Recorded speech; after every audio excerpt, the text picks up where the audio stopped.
Hello and welcome to our candidate interview series. My name is Robin Swan. I'm the Director of Government Affairs for the Winter Park Chamber of Commerce. This series allows us to hear from the candidates who will be joining us for a political mingle on July 29th. It's a forum held to meet the candidates and introduce you and prepare you to vote in our straw poll and in November. Today we're pleased to welcome Emily Bonilla.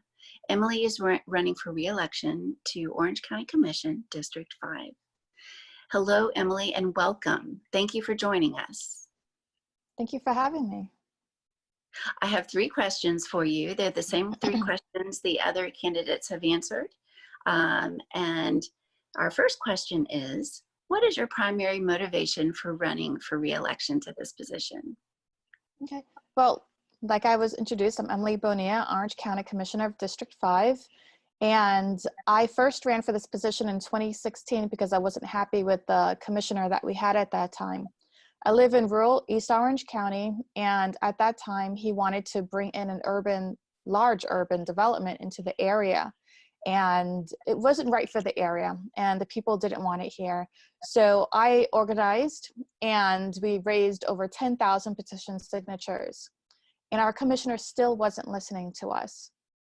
So when the time came for re-election, I decided to enter the race and run against him. And I won. And since then, because of my personal experience, I put the people first and want to make sure that the people's voices are heard. I had community meetings all across the district and heard all of their concerns. And I'm working on all the projects that they've listed in those community meetings. I've accomplished a lot of them, and I'm working towards others that were more long-term.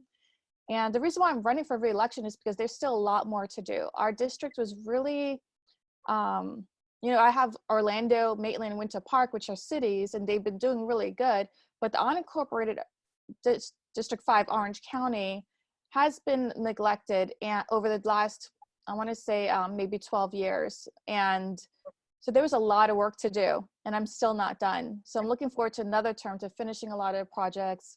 I'm also working towards putting together neighborhood councils across the district, and that's something that's taken some time to put together because of doing all the community meetings at first, hearing everyone. So it does take time to get all these things done, and I'm really looking forward to another 4 years of getting more done. Well, thank you. And how else are you uniquely qualified to serve in this position?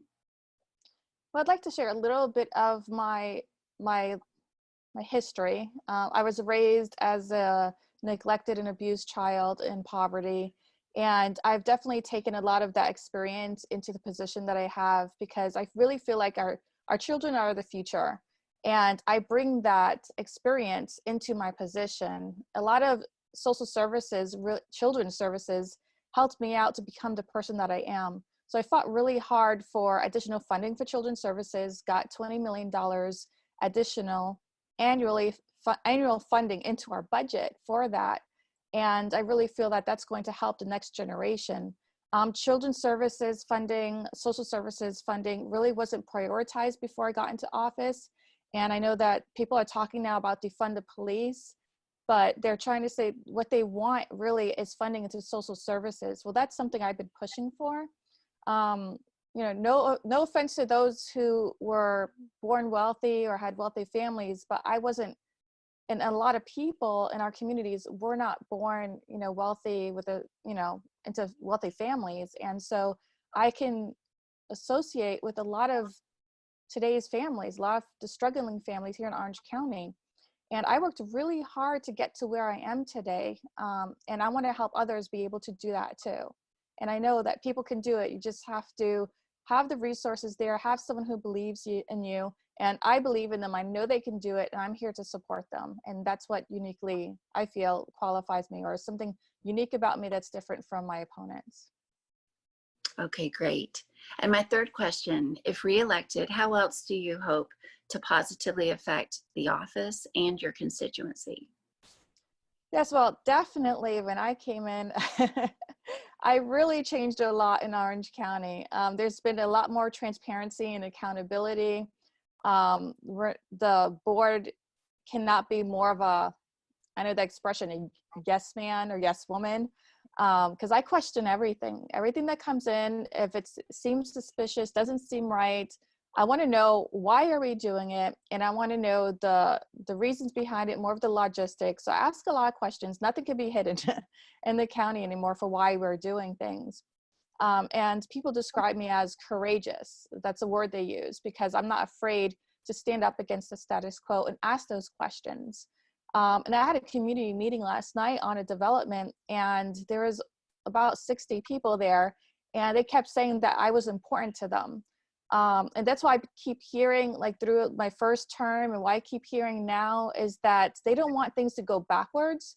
So they're saying that it's very important to them that I'm reelected. And it's because I fight against, the status quo.